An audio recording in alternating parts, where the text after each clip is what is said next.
Welcome. In this video I will show you how to enable or disable auto turn off feature on your Xiaomi TV Box 3S.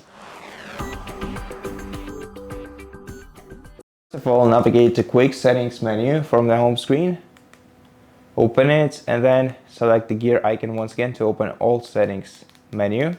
Then navigate down to system, and in system settings select power and energy.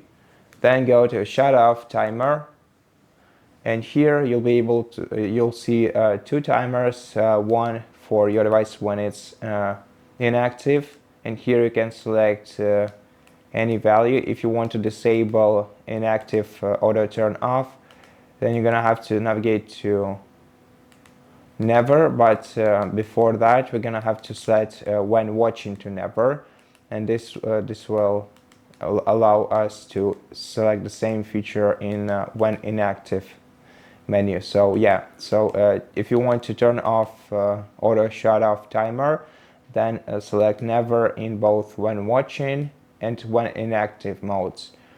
And here you can also change the values to basically any value of your preference to enable this feature and adjust it to your needs.